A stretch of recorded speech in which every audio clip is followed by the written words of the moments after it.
At ako naman, si Ginoong Harold Palomar. At kami ang inyong magiging guro sa asignatura ngayong araw. Mananatiling nakatayo ang lahat dahil tayo po ay magkakaroon ng maikling pangkasigla. Dahil napansin kasi namin na meron sa inyong inaantok, pagod, at parang hindi kumain ng tanghalian. Kaya ngayong araw ay sasayaw tayong lahat. Ang gagawin nyo lang ay simple lang.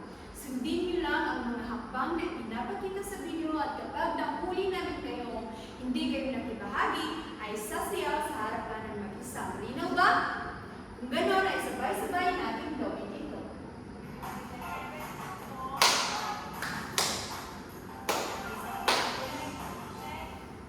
Nabuhayan ba ang lahat? Kung kayo ay bago kayo mabuo ay pakihanay muna ng inyong mga upuan at kung may basura man ay pakilagay sa tamang lalagyan. Pwede na kayo umupo.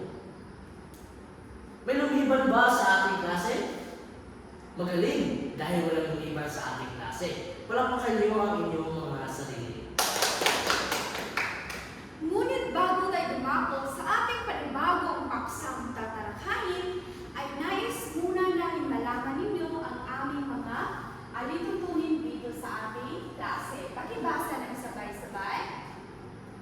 Maraming salamat. Mahalaga ang mga ito upang magkaroon tayo ng isang organisado at sistematikong silid-aralan. Ngunit bago tayo dumako sa ating panibagong paksang tatalakayin, ay magbabalik-aral muna tayo. Sino sa inyo ang nakaalala sa ating itinalakay noong nakaraang tagpo? Binibining benda ninyo?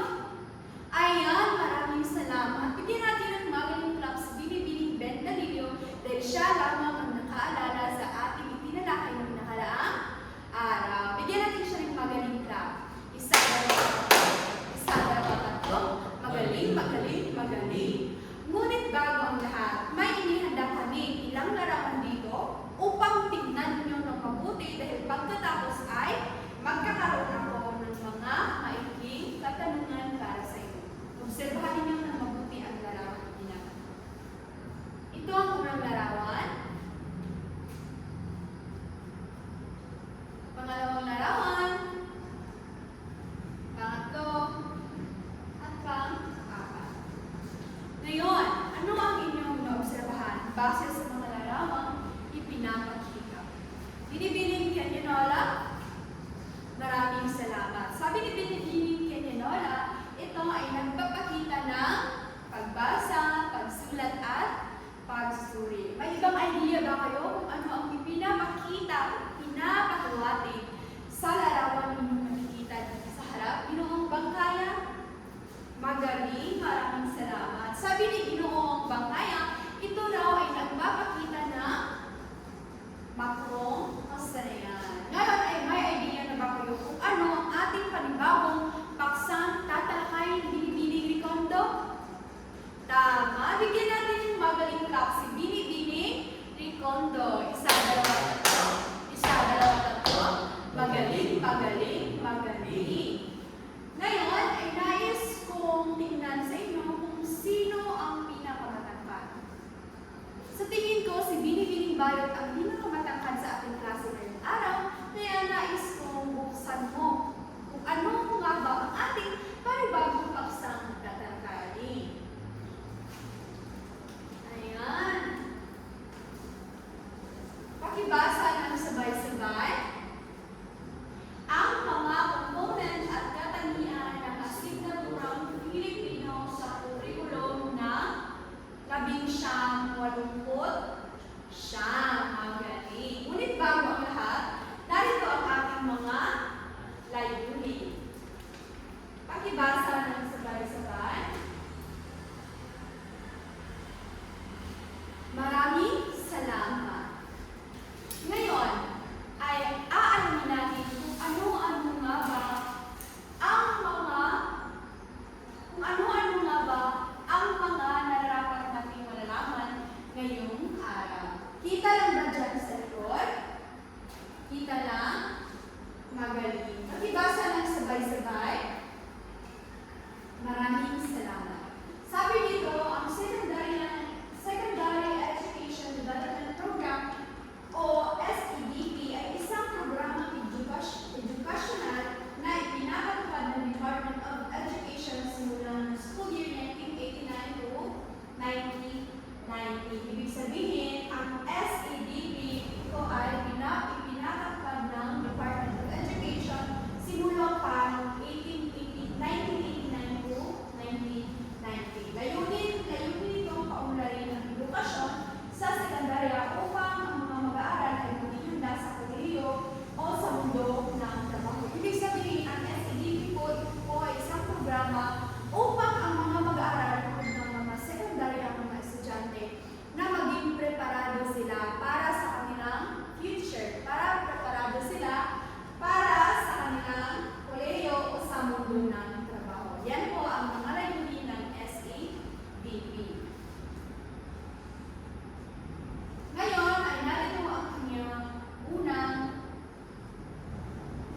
bilang estudyante.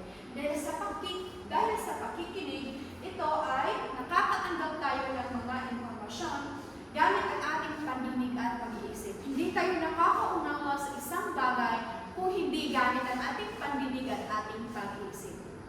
Malinaw ba? Magaling. Ngayon, dumako na tayo sa mga uri ng pakikinig. Una, informative.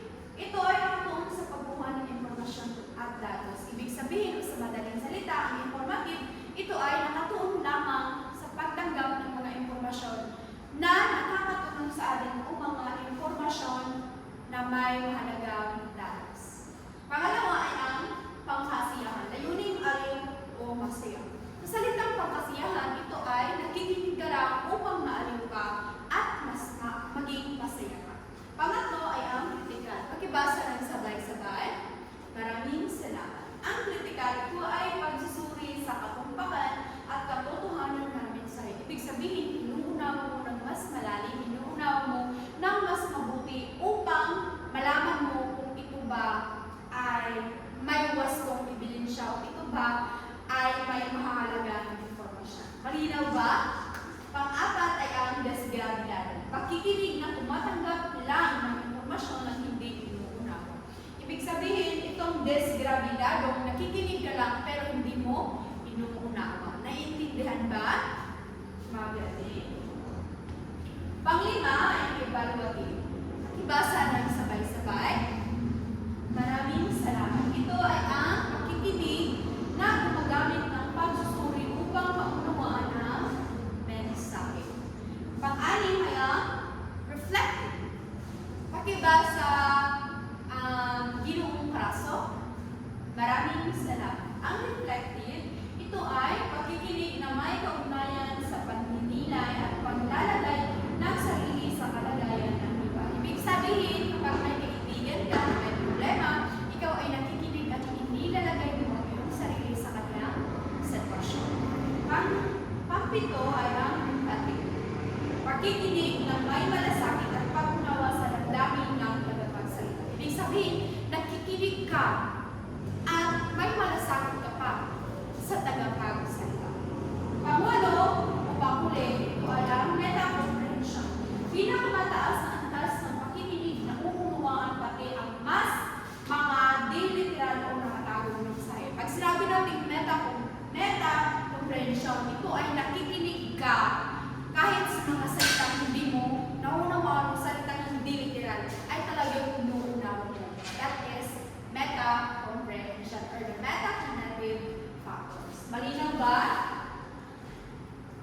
Ngayon, dumako na tayo sa pangalawang makrong kasanayan. Ito ay ang pagsasalita.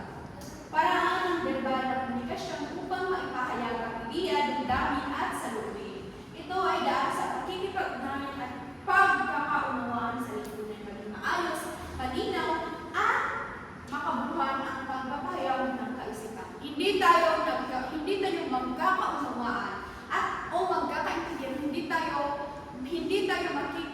tayo makakapag-usap sa ating mga kaibigan, hindi dahil sa pagsasalita. Hindi natin nauunawaan ang isang bagay kung hindi natin gamit ang pagsasalita. Kaya mahalaga dito sa kasanayan ang pagsasalita. Hindi pwedeng pakikinig lamang. Mahalaga rin ang pagsasalita, pati ang lahat ng mga makrong kasanayan.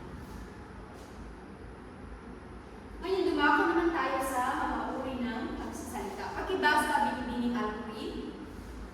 Maraming salamat. May apat tayong uri ng pagsasalita. El memoryado, impromptu, extemporaneous at pagbasa ng papel. Dito sa memoryado, ito ay nakasulat at inihanda ng maaga. Binabasa o inaalaala. Ibig sabihin, kapag ikaw ay nagsasalita, may papel ka na binabasa sa iyong pagsasalita. Memoryado mo lahat. Dito sa pangalawa, impromptu, biglaan. Walang paghahanda. Biglaan, walang paghahanda. Dito sa impromptu, ikaw ay biglaan ang pinapasalita. Na walang paghahanda.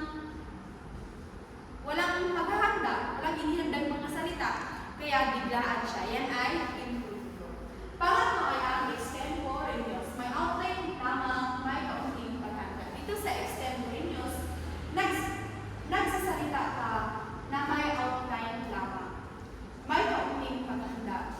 May ilang minuto na paghanda, hindi katulad ng impromptu na biglaan talaga. Dito sa pang-apat naman ay ang pagbasa ng papel. Formal na presentasyon na isinusulat na talumpati o ulat. Ibig sabihin, sa pagbasa ng papel, ikaw lamang ay nagbabasa. Sa pagsasalita mo naging talumpati, ikaw lamang ay nagbabasa. Yan ay pagbasa ng papel. Dito naman tayo sa pangatlong makro-kasanayan.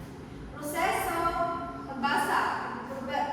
ng pagkilala, pag-unawa, pagbibigay, interpretasyon sa mga simbolo o teksto. Malinang ang analytical na pag-iisip, pagpapahulugan at pagkilala sa pananaw ng manunulat. Dito sa pagbabasa, ito rin ay mahalaga upang maunawaan natin ang isang informasyon. Mauunawaan natin ang isang detalye kapag tayo ay nagbabasa. Magbibigyan natin ng interpretasyon ng isang simbolo o isang salita na hindi natin literal na naunawaan. Magbibigyan natin siya ng interpretasyon sa pamamagitan ng pagbabasa.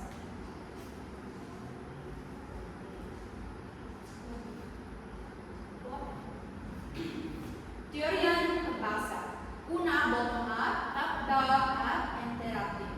Dito sa bottom-up, nagsisimula sa teksto patungo sa magbabasa. Textual na pag-unawa. Pangalawa naman ay ang top-down. Gamit ang kaalaman ng magbabasa upang bigyang mahulugan ang teksto. Interactive, pinagsama ang bottom-up, top-down, may interaction ng magbabasa o manunulat. Dito sa bottom-up, ito ay nagsisimula lamang sa teksto tungo sa magbabasa. Binabasa mo lamang yung unang salita. Dito sa top-down, gamit ang kaalaman ng magbabasa upang mabigyan ng kahulugan ng teksto. Sa iyong pagbabasa ay unawa mo talaga kung ano ang kahulugan. Binibigyan mo ng kahulugan. Dito sa interactive naman, pinagsama ang bottom-up at top-down. Naintindihan lang ba? Maraming salamat.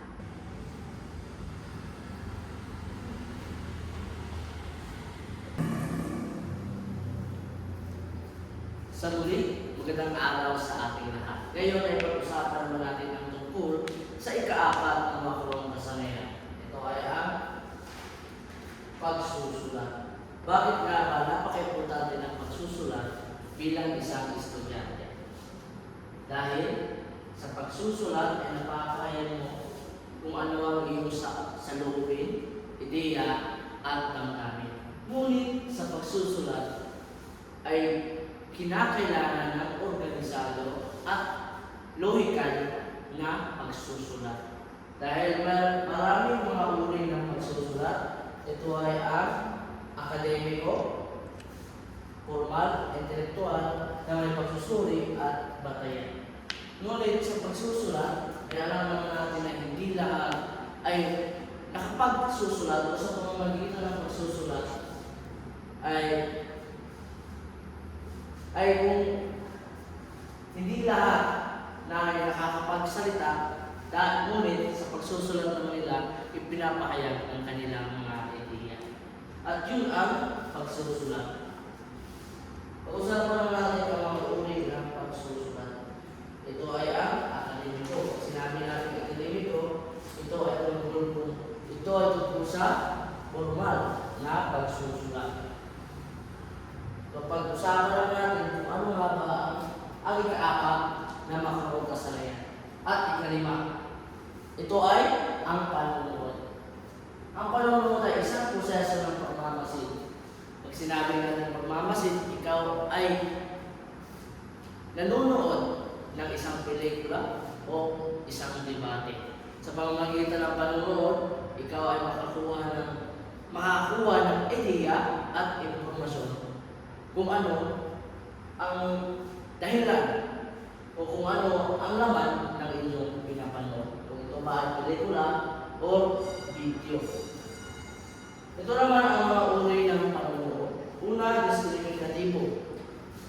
So, halimbawa nito ay ikaw ay nanonood ng debate So, kung sa palagay mo ay ang isa ay tama, ito ay tungkol, ang disimetibo, ito ay tungkol sa iyong paniniwala, iyong yung damdamin kung ano nga ba ang tama o kung ano yung opinion kung ano nga ba ang tama sa dalawa. Pangalawa ay kaswat. Ang limang ito ay tungkol sa mga comedy o komedya ng mga pelikula. At pangatlo ay komprehensibo. Kapag ikaw ay nanonood ng pelikula, ikaw ay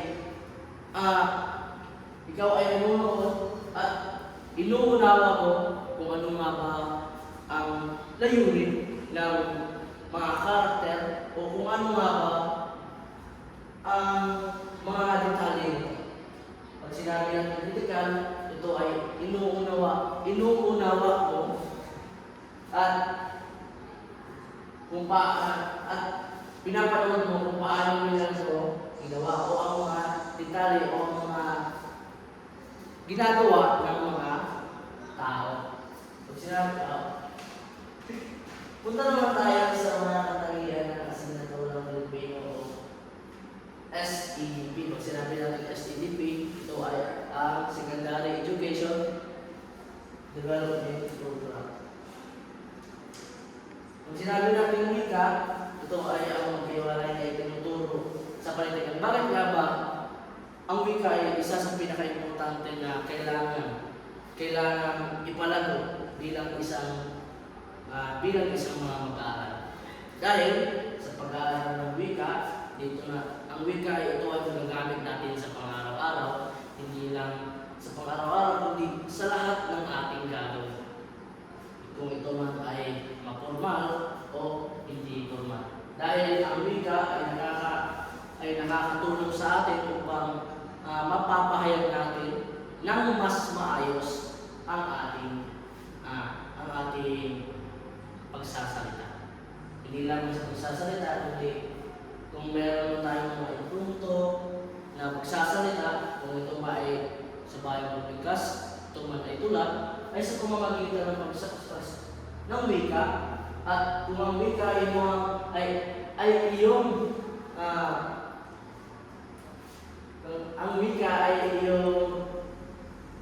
nahasa, ikaw ay magiging magaling sa pagsasalita. Kung sinabi naman natin politikan, ano nga ba ang politikan? Kung sinabi natin ang politikan, ito ay ang wika, ang una, ang pinag-usapan natin kanina ay ang wika. Ang wika, ito ay pag-aaral ng kung paano magsasalita at kung paano ginagamit ang wika. Ang politikan naman ay ito ay ang pag-aaral kung paano ang pagsusulat, kung paano natin magagamit ang wika sa pagsusulat. Ito ay tungkol sa pag-aaral ng mga salita o text sa English. So, sa pamamagitan ng pagsusulat ay sa pamamagitan ng panitikan at pagsusulat at iba pang panitikan ay mas mapapalawak ng mga mag-aaral at ng mga estudyante ang kanilang mga pag-iisip at ang kanilang critical thinking. Naintindihan ng ba mga mag-aaral? Magaling dahil naintindihan nyo ang ating tinalakay ngayong umaga. Ano nga ba ang makrokasanayan? Ano nga ba ang 5 makrokasanayan? Ito ay ang pagsusulat, pagbabasa, pakikinig, panonood, at pagsasalita. Yun lamang at maraming salamat. Wala na ba kayong mga katanungan tungkol sa ating tinalakay ngayong araw? Kung wala na, ay meron tayong gagawin. Hahatid ko kayo sa 5 grupo at ito ang unang pangkat, pangalawang pangkat, pangatlong pangkat, pang-apat na pangkat, at pang-5 na pangkat. Tungkulin ko lamang ang inyong instruction. Ito ay ang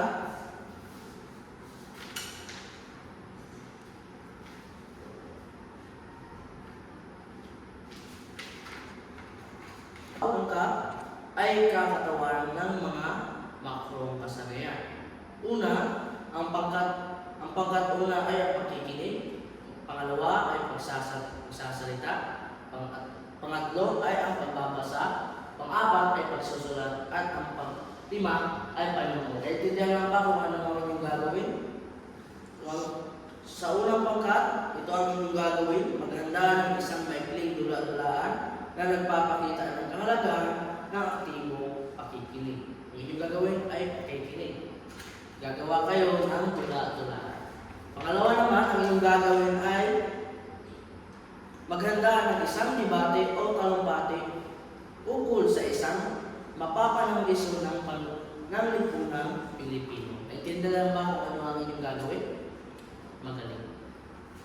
Pangatlo ay pagsusula. Gumawa ng isang uri na akdang panpanitikan, tula ba o ito ay maikling kwento. Kung ito ay nagpapahayag at na kung paano natin maipapakita ang pagsusulat o pagsulat. At pang-apat naman ay panonood. Magsagawa ng masusing pagsusuri sa kilalang patalastas o programang pan-television. Yun lamang ang inyong gagawin. Hindi na wala na ba kayong mga katanungan? Magaling, bibigyan ko lamang kayo ng 10 minuto. Ngunit, babasahin natin kung ano nga ba ang pamantayan sa ating gagawin. Una ay pagkamalikain. Pangalawa ay kalinawan ng mensahe. Pangatlo, kasanayan sa paggamit ng wika. At ang kabuuan ay 100%. Maaari na kayo magsimula.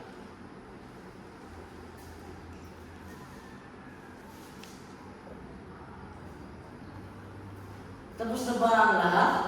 Ngayon ay tunghayan naman natin kung ano ang inyong iprepresenta sa araw na ito. Una, ang pangkat. Palakpakan natin ang pangkat. Magaling. Pangalawa naman, magaling. At pangatlong pangkat, magaling. Palakpakan natin sila lahat. At ang panglas o ang panghuli ay ang pang-apat na pangkat. Palakpakan natin dahil nalaman ko na naintindihan nyo talaga kung ano ang ating tinalakay ngayong umaga tungkol sa mga makrong kasanayan sa pangwika. Ngayon ay wala na ba kayong mga katanungan? Kung wala na ay ako ang magtatanong. Binibining-bigdan ninyo. Para sa iyo, paano mo maipapakita o bilang isang Pilipino, paano mo maipapakita ang pagpapahalaga mo gamit ang makrong kasanayan sa pagpapamulan ng wikang Pilipino. Maraming salamat. Palakpakan natin sa Ginoong Gino. Ano nga ba, o base sa iyong narinig kanina, ano nga ba para sa iyo o paano mo maipapakita ang iyong pagpapahalaga gamit ang mga makrong kasanayan sa pang-araw-araw? Maraming salamat, Ginoong Gino. Palakpakan natin. Malaman mo na naintindihan nyo talaga at nauunawaan nyo kung ano nga ba ang ating tinalakay ngayong umaga. So ngayon ay kukuha ng isang kapot na papel dahil meron tayong gagawin.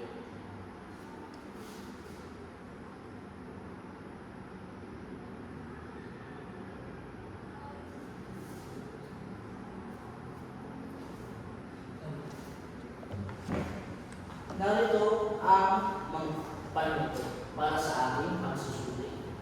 Piliin ang pinakatamang sagot sa mga sumusunod na tanong. Isulat ang titik ng tamang sagot sa isang kapal na papel. Naintindihan ng bakong ng gagawin. Magaling. Simulan natin. Bibigyan ko lamang kayo ng 5 minuto sa pagsagot.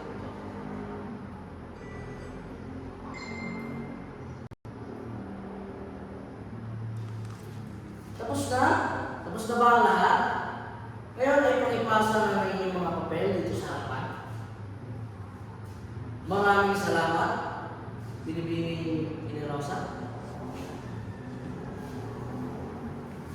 Wala na ba kayong mga katanungan?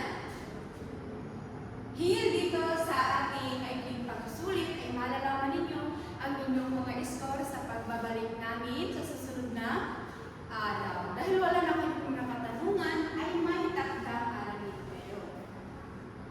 Pagkipuha ng inyong mga kwaderno, pakibasa sa panuntunan sabay-sabay. Maraming salamat. May mga katanungan pa ba?